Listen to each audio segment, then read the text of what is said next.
J'aimerais parler avec vous brièvement sur un sujet que j'ai intitulé les exilés de sa présence. Dis amen et je parle. Les exilés de sa présence. Dis amen bien et je parle. Si je devais prêcher de la manière dont tu dis amen, tu ne serais pas béni ce soir. Alors si je dis amen, donne-moi un amen sérieux. De la manière tu attends Dieu, que ton amen soit proportionnel à ton attente ce soir. Formidable, formidable. Néhémie, le chapitre 1, le verset 9. Néhémie, le chapitre 1, le verset 9. Néhémie, le chapitre 1, il est écrit, le verset 9. Oui.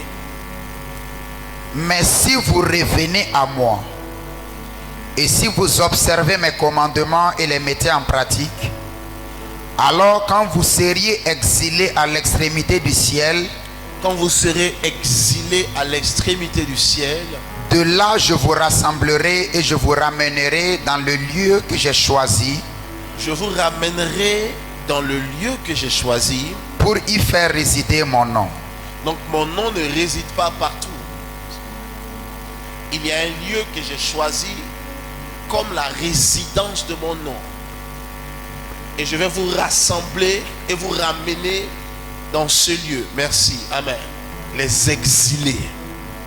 Vous savez pourquoi je parle de cette chose? Lorsque vous parcourez la Bible depuis la Genèse, le problème de l'humanité n'est pas son imperfection. Le problème de l'humanité n'est pas le fait qu'elle ait des défauts. Le problème de l'humanité, ce n'est pas parce que les hommes sont méchants. Non. Le problème de l'humanité, c'est qu'ils ont été exilés du cadre originel de leur épanouissement et de leur bénédiction. Et lorsque cet exil est arrivé, toute forme de malheur et de désastre a commencé à devenir le quotidien de l'homme, chose qui ne devait pas en être ainsi. Pourquoi? Parce qu'ils ont été exilés, mais tout de sa présence. Ils vivaient dans un cadre où leur épanouissement était total. Mais qu'est-ce qui garantissait leur épanouissement? Qu'est-ce qui garantissait leur joie? Dans Éden, ce n'était pas juste la beauté du jardin. Amen. Ce n'était pas la beauté des plantes et l'aspect paradisiaque de l'environnement dans lequel ils étaient. Ce qui déterminait leur épanouissement dans cet environnement, c'était la présence de Dieu à laquelle ils avaient accès dans cet espace. Combien d'entre vous m'ont dit amen?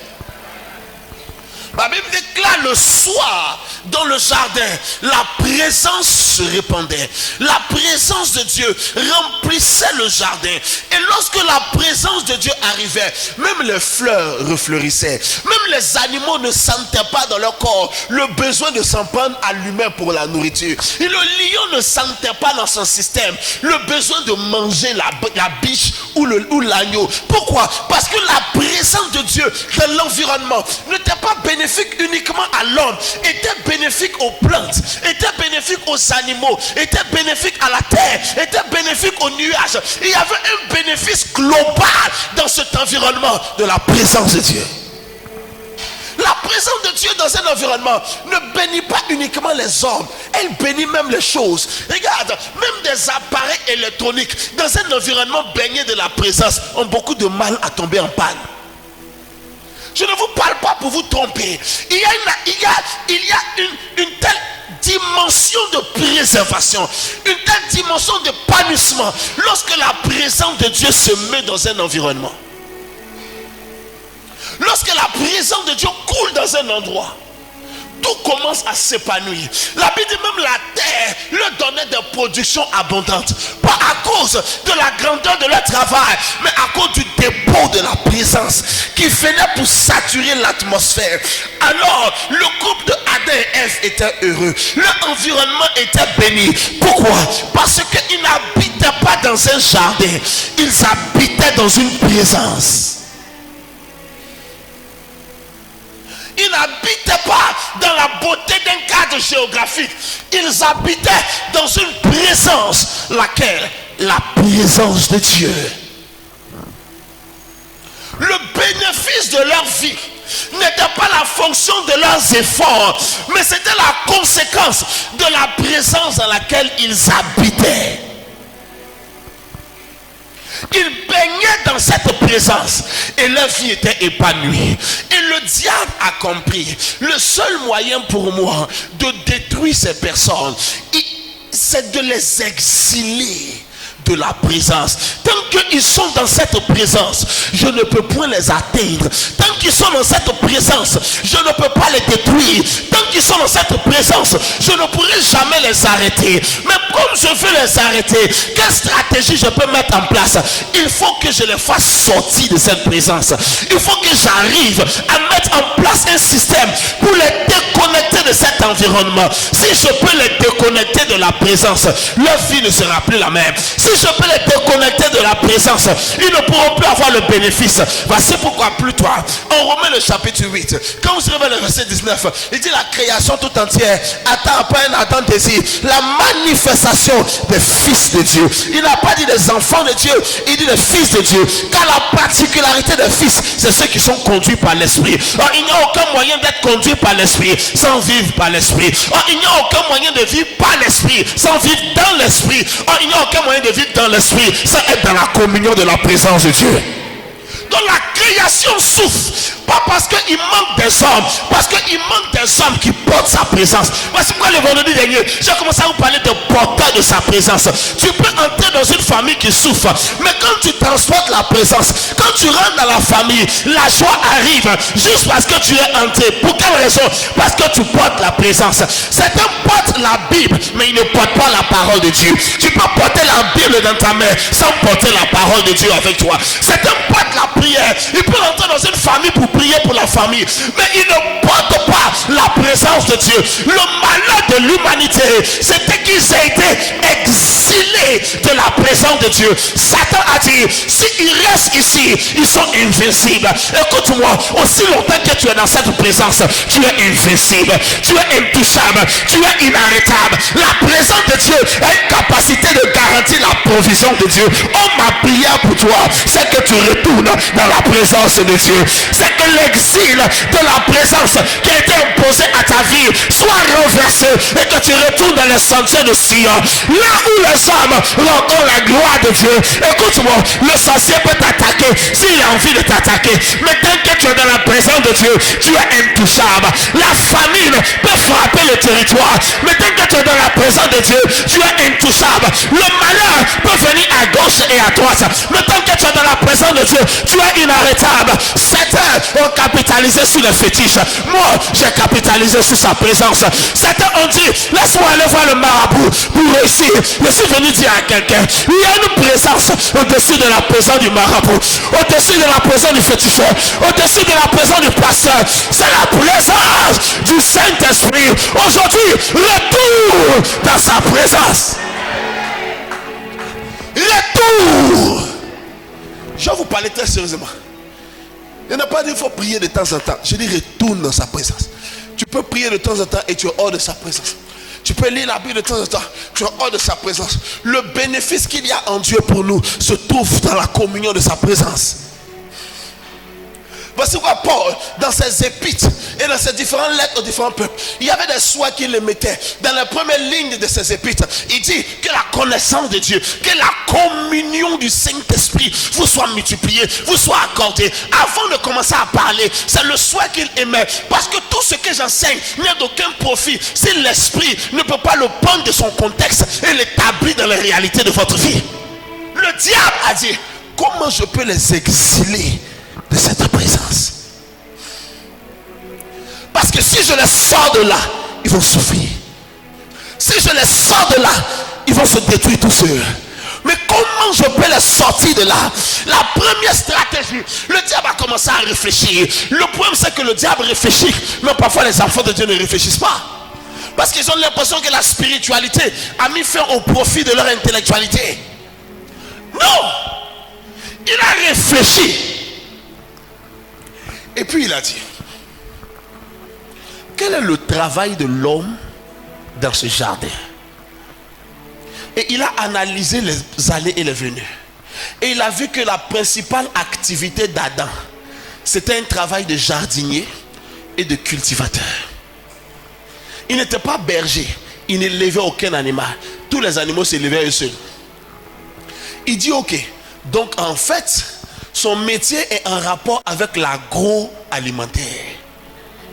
Comme j'ai découvert que son travail est en rapport avec l'agroalimentaire et qu'il prospère dans ce domaine parce qu'il est dans la présence, il faut que j'utilise le même domaine pour le sortir de la présence. Alors il a regardé et il a vu la femme. Il connaissait l'inflexibilité d'Adam. Pourquoi? Adam avait vu Dieu. Ève avait vu Adam. Elle n'avait pas vu Dieu.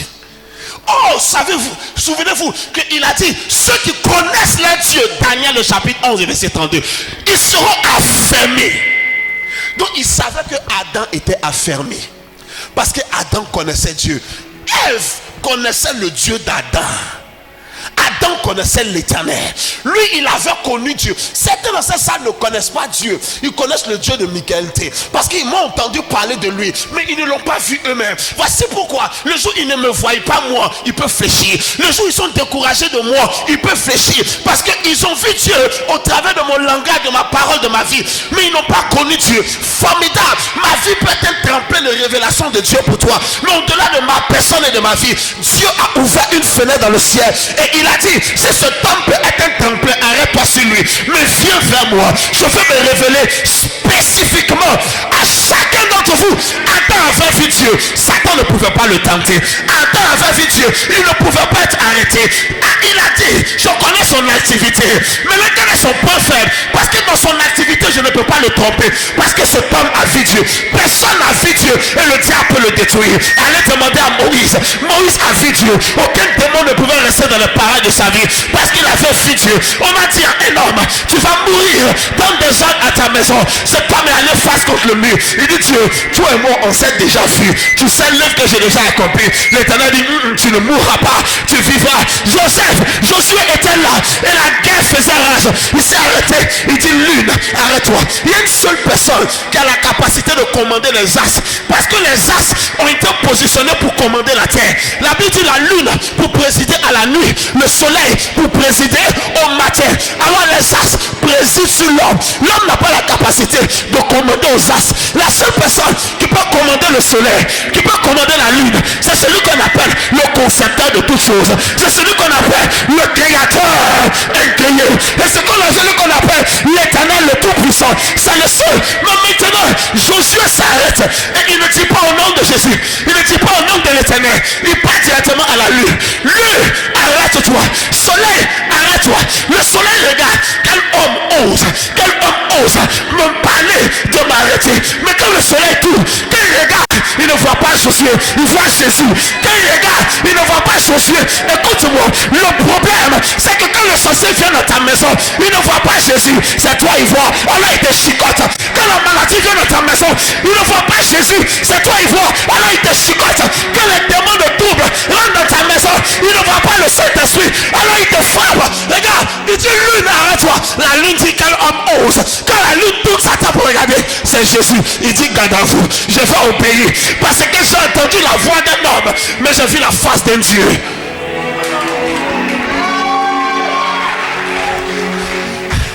J'ai entendu la voix d'un homme, mais j'ai vu la face d'un Dieu. Tu ne me crois pas? Il était couché dans le bateau et la vague remplissait la mer. La mer remplissait la barque et tout le monde pleurait. Il disait, papa, mais comment tu peux dormir pendant que nous mourons? Regarde ce qui se passe. Jésus se lève, il ne parle pas. Il dit, il menaça le vent. Comment tu menaces le vent? Avec quel doigt? Il menaça. Tu ne peux pas menacer quelque chose qui te dépasse. Le seul moyen de menacer quelqu'un ou quelque chose, c'est d'avoir une possibilité supérieure. Si je te menace, c'est qu'il y a quelque chose qui me rend supérieur à toi. Si je te fais du chantage, c'est que je t'ai donné à ton égard qui me donne l'ascendant sur toi. Quand Jésus menace, oh, le vent n'est pas n'a pas une forme fixe. Le vent est une matière qui occupe l'atmosphère. Alors de manière physique, Jésus ne peut pas être plus grand que le vent, parce que le vent est partout. L'air est dans l'atmosphère, mais Jésus s'arrête et il le menace. Pourquoi? Il était un homme, mais en lui il y avait la largeur pour contenir le vent. Alléluia. Le vent savait que cet homme pouvait le capturer. Souvenez-vous, il fait des vents ses messagers.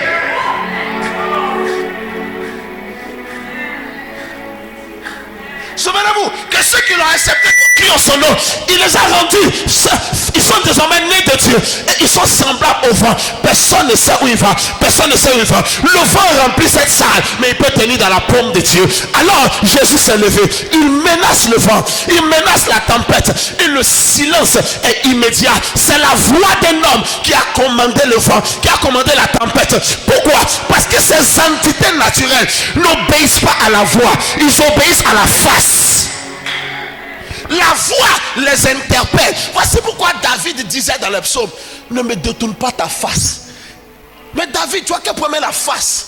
Il dit: ne me détourne pas ta face. Ne détourne pas de moi ta face. Quand Israël allait gêner pour se repentir, il disait: ne détourne pas de moi ta face. Seigneur, je peux entendre ta voix, mais si ta face se détourne de moi, je suis foutu. Parce que, écoutez-moi, la voix de Dieu peut ne pas arrêter le diable, mais la face de Dieu empêche l'ennemi de rentrer dans les parages. À tout homme qui voit la face de Dieu reproduit la face du Dieu qu'il a vu dans son visage. Tu ne me crois pas? Demande à Moïse. Il est monté 40 jours sur une montagne. Quand il est descendu, il ne savait pas. Mais quand il passait, tout le monde attrapait sa tête. Tout le monde fermait ses yeux. Il dit: mais les gars, qu'est-ce qui se passe? On dit: tu n'es pas au courant? Non, son visage ne le brûlait pas. Son visage n'était pas plus chaud que d'habitude. Mais les gens ne voyaient plus la face de Moïse. Les gens voyaient la face de Dieu. Or, personne ne peut voir la face de Dieu et supporter. Voici pourquoi personne ne pouvait regarder la face de Moïse et regarder et continuer de le fixer. Ils étaient obligés de prendre un voile. Ce jour-là, c'était un message extrêmement prophétique. Moïse n'aurait pas dû l'accepter, car le voile vient pour créer l'exil. Est-ce que je peux continuer à parler à quelqu'un? Est-ce que cette parole est une bénédiction pour quelqu'un? Il avait vu la face de Dieu. On ne pouvait pas le tromper. Tu sais pourquoi tu es si léger? Parce que tu as vu la face de Michael T. Tu n'as pas encore vu la face de Dieu. Et gars, mes poches peuvent être vides, ma foi ne peut jamais vaciller pour autant. J'ai vu la face de Dieu. Ce n'est pas on m'a parlé, on m'avait dit si je viens à l'église ça va aller. Ce n'est pas on dit, j'ai vu sa face. L'assurance de quelqu'un est déterminée par le fait qu'il a vu la face de Dieu. Une situation dans laquelle tout le monde abandonne. Le gars, on sent que ça ne va pas, mais il ne renonce pas. Pourquoi? Sa foi n'est pas basée sur les épisodes et les réalités de la vie, mais il a vu la face de Dieu. Parce que lorsque Dieu envoyait Moïse, il dit: va emmène ce peuple. Il dit: si tu ne me montres pas ta gloire. Oh, Dieu est multiface. Il dit: je te mettrai dans le creux du rocher et je passerai. Et quand je passerai, je te montrerai mon dos. Même le dos de Dieu est une autre face de lui.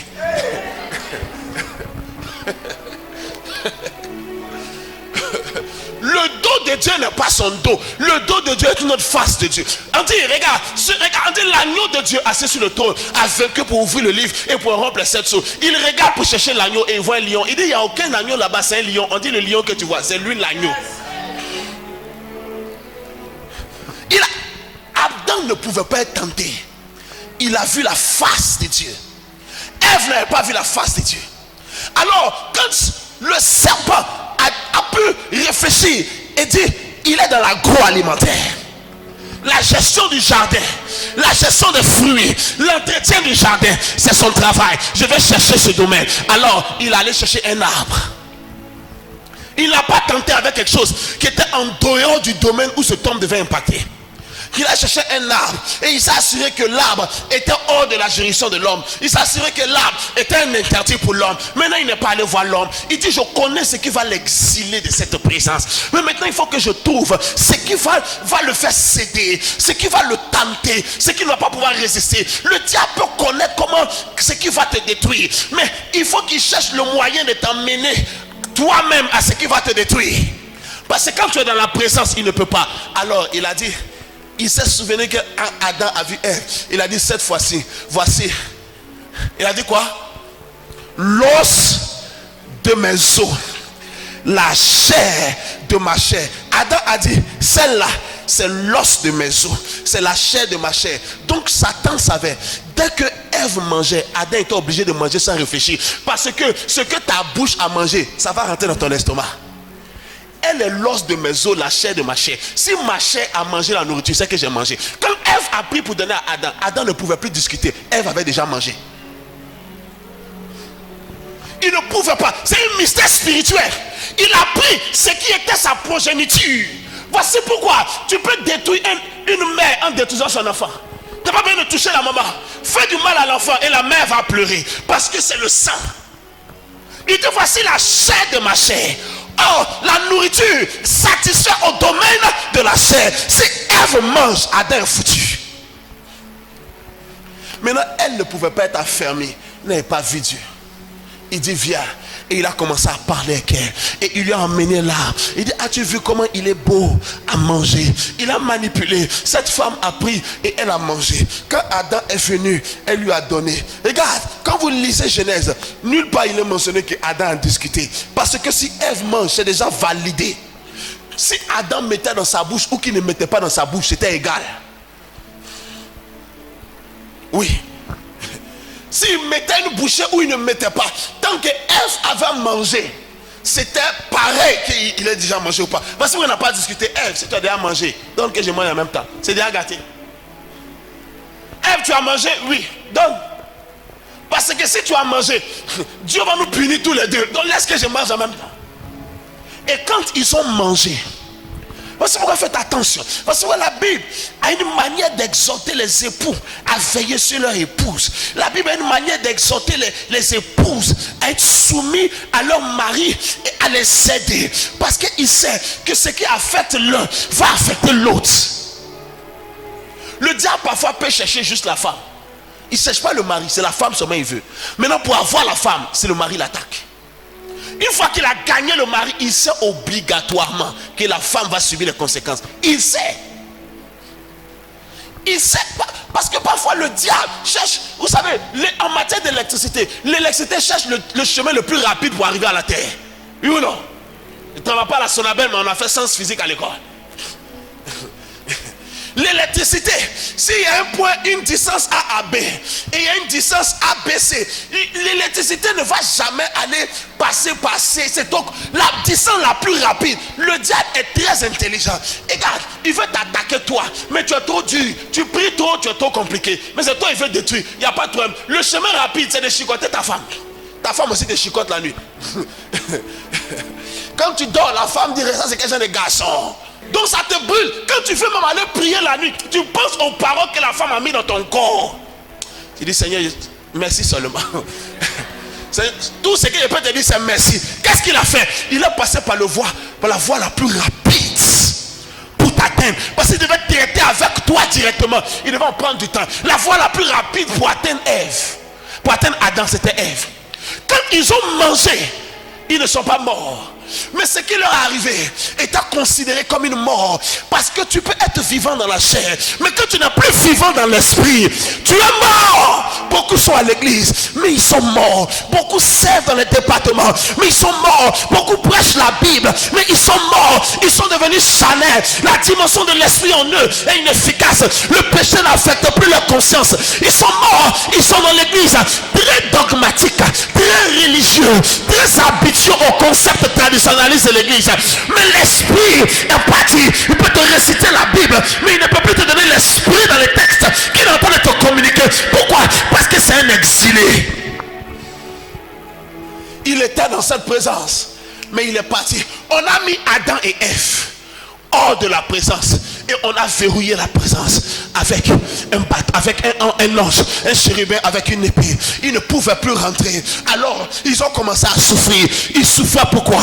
Parce qu'ils étaient sortis de la présence. Un homme a grandi dans le même temps comme un descendant de Ève et de Adam. On l'appelait Enoch. Il était le fils, le descendant de Métouchéla, ou encore appelé Mathusalem, l'homme qui a vécu le plus longtemps dans la Bible, avec un âge de plus de 980 et quelques années. Voyez-vous, et lui-même il était le descendant de celui qu'on appelait Seth. Seth qui était le représentant d'Abel qui avait été tué. Et Dieu a donné Seth pour la consolation. La lignée de Seth a commencé à grandir en Dieu. Et dans la lignée de Seth, cet enfant appelé Enoch est né. Il a vu la souffrance de l'humanité. Il a vu la misère. Il a vu les problèmes. Et il a commencé à étudier. C'est ce que j'appelle l'archéologie spirituelle. L'archéologie spirituelle, c'est de fouiller dans les archives. Qu'est-ce que les anciens ont fait pour vivre avec Dieu? Qu'est-ce qu'ils ont fait pour perdre la gloire de Dieu? Il a commencé à fouiller comme un archéologique. L'archéologie dans le spirituel. Et il a découvert un jardin merveilleux avec un aura qui se dégageait, une présence qui se dégageait. Il dit, mais pourquoi on ne peut plus partir là-bas? On dit, notre grand-père, ils ont tout gâté. On a été exilé. On ne peut plus rentrer là-bas. Et Enoch a dit, le lieu est fermé. On ne peut plus rentrer. Mais le Dieu qui est dans ce lieu ne peut plus être enfermé dans ce lieu. Le jardin est fermé. Mais la présence du Dieu de ce lieu ne peut pas être retenue dans ce lieu. Je vais aller à sa quête. Et ma Bible dit, Enoch marcha avec Dieu et il ne fut plus. Ce que les gens ont perdu dans le jardin, Enoch a retrouvé. Pourquoi? Parce qu'il est sorti de l'exil et il est retenu dans sa présence. Après, aujourd'hui, je prie que partout où tu avais été exilé de la présence de Dieu, que la gloire de Dieu te ramène dans la présence. Si tu m'avais dit un amen sérieux, ça devait t'arriver. Dis avec moi, ramène-moi dans ta présence.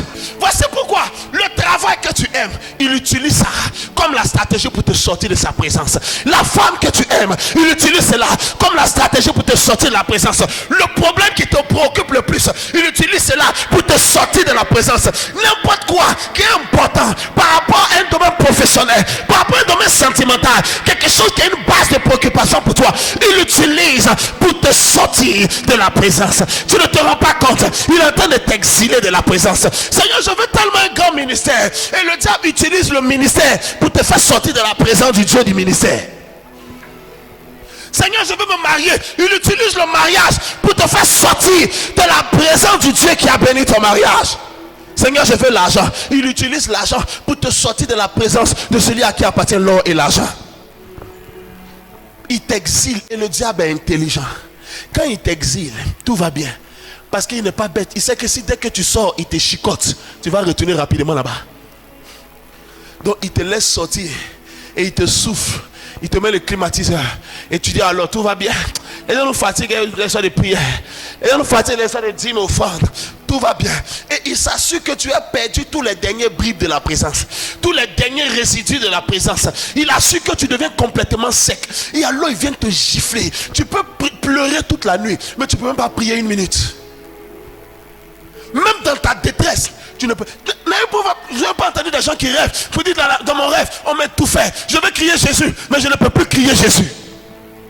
Quelqu'un sur moi, je sais que Jésus va me sauver, mais ma voix peut même plus sortir. Le diable attend. Quand tu arrives à un niveau, ou même quand tu dis je vais gêner aujourd'hui, à 10h tu commences à ronfler. À 10h ton ventre commence à parler en langue. Il sait que tu es maintenant KO. C'est maintenant Larry. Parce qu'il sait que tu ne peux plus prier. C'est en ce moment que tu prends tous les numéros de portable. Tu te vas chez tous les prieurs. Et il va te faire souffrir pendant des années. Parce qu'il a réussi à t'exiler de la présence. Madame, le diable t'a exilé de la présence de Dieu. Retourne dans cette présence. Monsieur, le travail t'a exilé. Tu travailles, tu goules. Quand il dit à mon ami, il y a quoi? Et là, je me cherche. Mais qu'est-ce qu'on est en train de travailler? Et qu'est-ce qu'il est en train de faire? Il t'exile.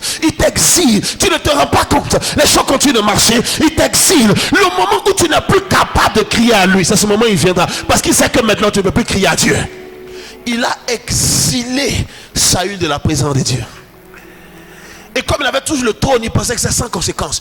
Le jour où Saül n'était plus en mesure de crier à Dieu, il a emmené Goliath. Il savait que Saül ne peut plus prier. Il savait que Saül ne peut plus retourner à Dieu. Certains ont été exilés de la présence si longtemps. Il y a des gens, ça fait 1 an, ils n'ont pas prié sérieusement la nuit pendant même une seule heure. 1 an! Des jeunes n'ont plus la force. Ils aiment Dieu. Ils ne peuvent plus retourner. Même quand tu dis à l'église, prie, élève la voix. Il est lourd. Il ne peut même plus. Il travaille pourtant dans l'église. Mais la chose est morte. Le diable l'a exilé. Tous les exilés de la présence de Dieu. Je lève mon doigt vers le ciel. Aujourd'hui, vous retournez dans sa présence au nom de Jésus. Oh, donne-moi un amen de bien. Vous retournez dans sa présence. L'Éternel ouvre la voie pour retourner dans sa présence. L'Éternel fait le chemin pour retourner dans sa présence. Alléluia. Il y a des gens qui sont arrivés à un niveau si désespéré. Ils prennent leur Bible, ils n'arrivent même plus à lire la Bible. Ils ont des problèmes, leur larme coule. Ils ne savent même plus comment. Ils prennent la Bible seulement pour mettre comme coussin. Et Dieu, regarde-moi. Et le diable vient et dit, regarde-moi, c'est malheureux. Regarde-moi, c'est misérable. La Bible, il n'a pas dit tu la mettras sous l'oreiller de ton coussin pour dormir chaque jour. Il dit tu la méditeras jour et nuit. Il n'a pas dit tu te poseras ta tête dessus la nuit. Ça n'a aucune valeur spirituelle. Mais la fille, elle est tellement abattue. Même elle ouvre la Bible, c'est flou. Jean, c'est quoi même? Elle n'a pas de problème de vision, mais elle ne voit plus rien dans la Bible. Et elle pleure, Seigneur, regarde. Seigneur, et le diable dit, tu es un exilé de la présence. Ils veulent retourner à Dieu, ils ne peuvent plus. Ils aiment Dieu. Ils veulent retourner dans la présence, ils ne peuvent plus. Ils ont perdu la sensibilité, perdu la capacité de se connecter, parce que le diable a réussi à les exiler. Certains veulent tellement se marier, c'est le désir du mariage que le diable a utilisé pour les exiler. Certains veulent tellement réussir, le désir de leur succès, le diable a utilisé pour les exiler. Le diable a dit, tu ne vas pas te lever travailler. Votre histoire de votre pasteur, lui ça va chez lui, c'est pourquoi il vous raconte ces choses-là. Il faut que tu ne vas pas te lever. Ah, c'est vrai, hein? Et puis tu sors, tu lèves le matin jusqu'au soir. Tu es malheureux, misérable. Mais tu ne vaux rien, tu cours du matin jusqu'au soir. Ton âge passe. Mon ami, il faut continuer de te débrouiller. Un jour ça va marcher. Et depuis ça ne marche pas. Et il t'emmène à te déconnecter. Il y a des gens qui sont plus riches que toi, mais le soir ils sont à la mosquée. Il y a des gens qui sont plus bénis que toi. Les jours de carême sont de les respecter. Pourquoi penses-tu que ton élévation sociale doit te soustraire de ta discipline spirituelle? Mais le diable est stratégique. Il va prendre ce qui va te blesser. Il va prendre ce que tu aimes. Il va prendre ce que tu n'aimes pas. Il va capitaliser sur le point qui est sensible, soit de manière positive, soit de manière négative, pour te soustraire, pour t'exiler. Et quand tu es exilé, tu es à la merci de n'importe quel démon qui passe. Tu es à la merci de n'importe quel esprit de nuit qui passe. Tu es à la merci de n'importe quel diable. Tu es à la merci de n'importe quel malheur. Pourquoi? Parce que tu es exilé de la présence. Mais papa, je suis à l'église. Oui, mais exilé de sa présence. Savez-vous le plus grand problème d'Israël? C'est l'exil d'Israël. L'exil de leur terre natale. Le jour que les Israélites, les Juifs ont été exilés pour se retrouver en Allemagne, Hitler les a mis au four pour les rôtir. Pourquoi? Parce qu'ils étaient exilés. Dans toutes les nations du monde, vrai, ils prospéraient. Mais ils étaient maltraités. On a créé un mot dans le dictionnaire pour expliquer pourquoi ils sont détestés. Leur problème, ce n'est pas les choses sont mauvaises. Le diable les a exilés pour mieux les détruire. Aucun Israélite ne peut être détruit dans son pays. Les 6 nations, on appelle la guerre de 6 jours. La Libye, l'Égypte, la Jordanie, la Palestine. Plusieurs pays sont mis ensemble pour aller attaquer Israël. Israël allait à 2 chars contre 2000 chars. Des gars qui roulent 2 chars et il y a une ligne de 2000 chars et ils arrivent. Et quand ils arrivent devant, les gens qui sont dans les 2000 chars ouvrent la porte de leur char, ils sortent et ils commencent à courir. Ils commencent à fuir. Parce qu'il a dit, je vais vous ramener, vous qui êtes exilés, je vais vous ramener là où mon nom est élevé. Le nom de Dieu est élevé sur la terre d'Israël. Aucun sorcier ne peut le détruire là-bas. Le nom de Dieu est élevé dans sa présence. Il n'est pas élevé à l'église, il est élevé dans sa présence. Le sorcier peut te trouver à l'église et te détruire, mais il ne peut pas te trouver dans la terre de sa présence et arrêter ta destinée. Impossible. Oh Dieu, ramène-moi dans ta présence. Let me go back. Quand ils ont emmené Moïse pour dire Pharaon, laisse mon peuple partir, c'était pour partir où? C'était pour retourner dans sa présence. Yes, il a dit, dis à Pharaon qu'il laisse mon peuple m'adorer au désert. C'était pour retourner dans la présence. Seigneur, le diable a fait de moi un exilé de la présence. Je suis talentueux à l'église, mais je suis loin de la présence. Je suis choqué de voir des personnes L'adoration ne leur fait rien. La parole, souvent quand le message est trop poussé, trop fort, ça excite leur chair. Ils commencent à sourire un peu, ils enlèvent un peu de 500 francs. Et puis ils dansent beaucoup pour venir mettre ça dans le panier. Mais quand ils sortent, ils sont à sec. La spiritualité est morte. Grand chrétien, il peut ouvrir la Bible et t'exhorter. Et tu vas dire, waouh Seigneur, rends-moi comme cet homme. Mais quand il sort, il est malheureux. Il se réveille la nuit. Le sommeil est parti, mais il ne peut jamais prier. Il est là 3 heures du matin, il n'y a pas de sommeil. Il sait quelle série regarder. Il prend son portable WhatsApp, qui m'a écrit, qui a mis quoi dans son statut. Jusqu'à 5 heures, le sommeil vient, il dort. Pourquoi? C'est un exilé de la présence. Il ne peut plus retourner. Adé, elle voulait partir, il ne pouvait pas. Mais aujourd'hui, je suis venu comme un convoyeur spirituel pour te prendre dans ce bateau avec moi et te faire retourner dans cette présence au nom de Jésus. Peu m'importe le temps que tu as sorti de la présence, peu m'importe le nombre d'années où tu as été endurci loin de sa présence. Aujourd'hui, écoute le son de ma voix. L'Esprit te ramène dans sa présence. L'Esprit te ramène dans sa présence. Fais-moi un amen avec la foi dans ton cœur. Voici pourquoi. Un moment où ça y a kapanda tous kapa. Yes Lord, yes Lord, yes Lord. Jésus a appelé les disciples. Beaucoup de gens sont partis parce que le diable veut t'exiler de là où l'Éternel veut élever ta destinée. Beaucoup de gens qui marchaient avec Jésus ont tourné le talon, ils sont partis. Ils ont dit, toi tu es bizarre. Et puis c'est quelqu'un de pasteur que tout le monde est contre lui. Jésus, nous on te quitte. Ton affaire est bizarre. Même les anciens ne sont pas derrière toi. Nous on part. Jésus souriait. Parce que vous n'êtes pas en train de partir. Vous êtes en train de vous égarer. Il y a une différence entre partir et s'égarer. Et il a regardé Pierre. Il a regardé les autres disciples. Et il leur a dit, vous aussi vous ne partez pas. Vous pouvez partir. Pierre l'a regardé droit dans les yeux. Il dit, à qui irons-nous? Tu as les paroles de la vie. Si je quitte la présence de Dieu, c'est pour aller trouver le secours chez qui? Il dit, à qui irons-nous? Il dit, Pierre, vous pouvez partir. Les autres sont partis. Vous voulez quitter. Pierre dit, je ne peux pas quitter. J'ai vu les gens qui sont sortis de ta présence, ce que leur vie est devenue. J'ai vu confinement de 2 mois. Des païens, des chrétiens sont devenus des païens. Et même les païens priaient. Et c'est les chrétiens qui arrêtaient de prier. Même les païens étaient sur les réseaux sociaux en train de chercher le pasteur. Et les chrétiens ont commencé à fuir. J'ai vu la destinée de ceux qui sont partis. Ne me laisse pas quitter. Mais le diable utilise ce que tu aimes pour te détruire. Tu aimes le papatoya, il va utiliser le papatoya pour t'exiler. Tu aimes la causerie, il va utiliser la causerie pour t'exiler. Pendant que tu pars, tu es en train de sortir. Le jour que tu te rends quand tu veux retourner, la porte est fermée. Let me go back. Il dit, Pierre, si vous voulez partir, partez. Si vous voulez me quitter, quittez-moi. Il dit, impossible. J'ai vu des hommes partir. J'ai vu leur fin. J'ai vu Naomi quitter Israël à cause de la famine. Son mari est mort. Ses 2 filles sont morts. Pas à cause de... Elle a fui la faim. Mais la faim ne les a pas tués. Là où il y a la nourriture, c'est là-bas ils sont morts. Parce qu'ils ont quitté la présence de Dieu. Ils ont quitté la terre où le nom de Dieu est élevé. Ils ont quitté le territoire où la présence de Dieu se meut. Il dit, ici il y a la faim. Ici il y a tel problème. Ici il y a telle situation. Ils sont partis. La femme, quelques années après, mari mort, enfant mort. Pourquoi? Uniquement parce que là où elle a quitté, elle est revenue avec des rides. On dit Naomi. Elle dit, ne m'appelez plus Naomi. Appelez-moi Mara. Car ma vie est l'amertume. Mais Naomi, pourquoi tu es devenu comme ça? Parce que j'ai quitté la présence. Le malheur de l'homme, c'est d'avoir quitté la présence. Le malheur des enfants de Dieu, c'est d'avoir quitté la présence. Ils ont rempli l'église, mais ils ont quitté la présence.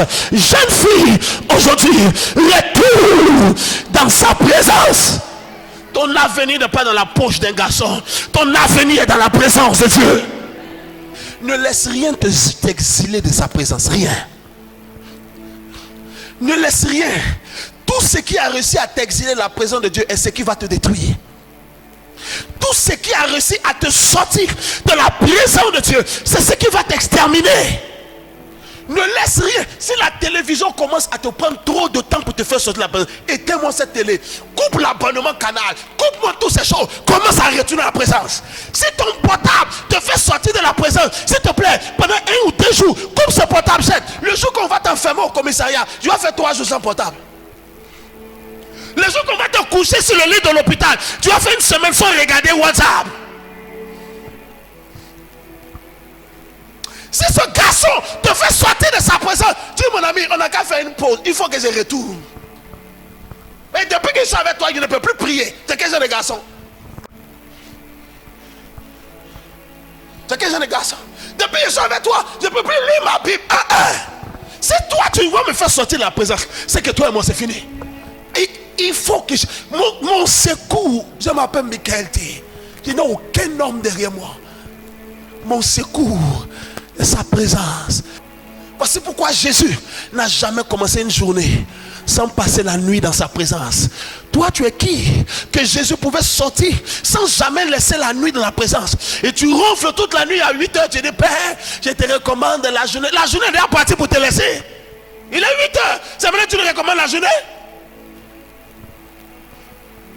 À qui irons-nous? Papa, ramène-moi dans ta présence.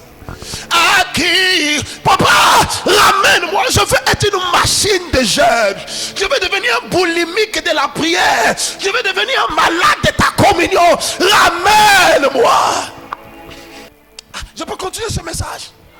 Les arbres de la forêt sont allés voir l'olivier. Ils ont dit, Olivier, viens régner sur nous. Et l'olivier l'a regardé. Il dit, laisserai-je mon huile qui m'accorde la faveur de Dieu et la faveur des hommes pour aller planer sur vous? Mais souvenez-vous, les arbres ne lui ont pas demandé de venir planer. Ils lui ont demandé de venir régner. Mais tout règne qui te fait sortir de la présence qui donne la valeur à ta vie devient un planage. Ça devient du vadrouillage et ça ne te mènera nulle part. Ce n'est juste qu'une question de temps. Israël a souffert à Babylone parce qu'ils ont été exilés de la présence de Dieu. Israël a souffert chez les Syrophéniciens. Ils ont souffert chez les Mèdes et les Perses. Ils ont souffert en Égypte. Partout où Israël souffre, c'est quand il a quitté la présence. C'est quand il est exilé. Et Dieu dit, vous qui avez été exilés, je vous ramènerai. Aujourd'hui, je lève ma main. Que l'Éternel te ramène de l'exil hors de sa présence. Que Jéhovah te ramène de l'exil hors de sa présence. Je veux retourner en ta présence.